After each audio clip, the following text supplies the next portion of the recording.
Hey, what's up guys, Ole here. So I've been using the iPhone XR for the last week and a half now since its release date. Wanted to give you my review on it. So the iPhone XR is an all new phone. It's not really meant to replace anything. It's not meant to replace the iPhone 8 or the iPhone XS.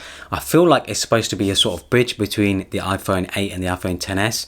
Something that's a bit more affordable, a bit cheaper, but obviously it's still not that cheap. It's still quite an expensive phone. But yeah, just a bridge between both of the phones. Personally, I think the design is fantastic. I love how they've taken the iPhone X, iPhone XS design and I guess made it more affordable. You know, they've given a glass front and back and they've put an aluminium band that goes around the edge. And I actually think the aluminium band looks incredible. I love this sort of black stealthy look that it has. This is the black version. I love the look of it. I think it looks amazing. And I actually think I prefer it over the space grey on the iPhone XS, mainly just because it's a bit darker looking, it's a bit stealthier looking. Yeah, it just looks quite understated and classy. Of course, the iPhone XR is offered in various other colours, so you know, if you prefer a brighter colour, then go for it. I personally just prefer the black. The iPhone XR has a 6.1 inch LCD display that Apple like to call liquid retina, when really liquid retina just means rounded corners on the corners of the screen, which I think look fantastic. I think the rounded corners actually make it look a bit more natural looking. You know, it doesn't look as sort of jagged and sharp as a normal square screen, and I think rounded displays have always looked pretty good. Because of that 6.1 inch display, it is actually quite a large phone. You know, if you're someone who prefers smaller phones, the iPhone XS might be a good fit, or the iPhone 8 might be a better fit. I found that the size is okay for my hands anyway. I don't have the biggest hands, but I found the iPhone XR is okay. I found that the iPhone XS Max is a bit too large and the iPhone XS is just right.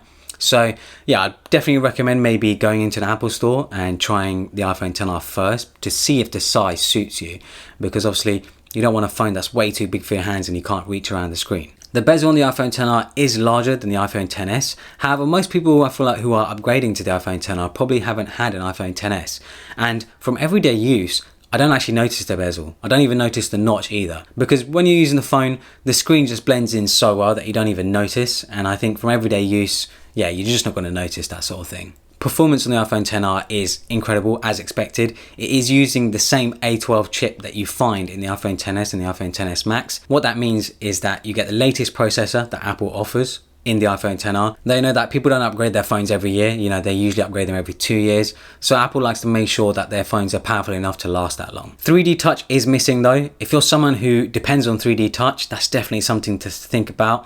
I personally don't miss it. I don't think it's that much of a big deal. 3D Touch has been replaced with long press, and I found long press can sometimes actually be better, especially on the home screen when you're trying to launch the flashlight, the LED light, or the camera.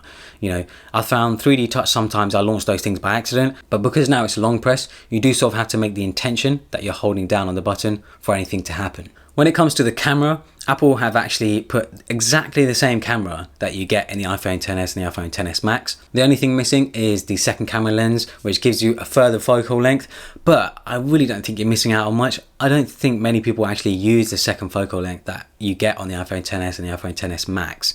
You know, I think as long as you have the main camera, that's definitely good enough. And the main camera is fantastic. You know, you're going to get exactly the same results as you would in the higher end iPhone XS and the iPhone XS Max. And I think that's the most important thing.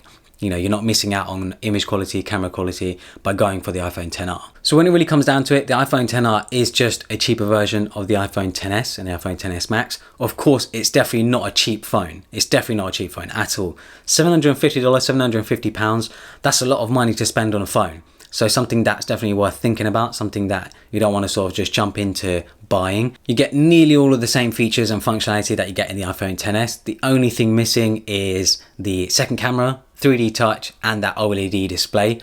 And the screen, I guess, is definitely a sort of like talking point, a controversial point when it comes to the iPhone XR, because it's not the highest resolution, but the pixels per inch is exactly the same as the iPhone 8, iPhone 7, and the iPhone 6. So if you're upgrading from one of those phones, the screen is going to be exactly the same for you. You're not going to see any difference. However, when you compare the iPhone XS and the iPhone XR together, you do see a little bit of a difference, but I don't think it's enough of a difference where most people will notice. I personally think that the iPhone XR is definitely the right choice for most people. You know, for most people who aren't going to be holding their phone very, very close to their face just to see if they can notice any little pixels or anything like that. You know, when I compare the phones side by side, I can see very minor sort of sharpness difference. but it's not a big deal at all. So yeah, I think the iPhone XR is a good choice for most people. Hopefully you guys enjoyed this video. Subscribe for more, follow me on Instagram and Twitter, and thanks for watching.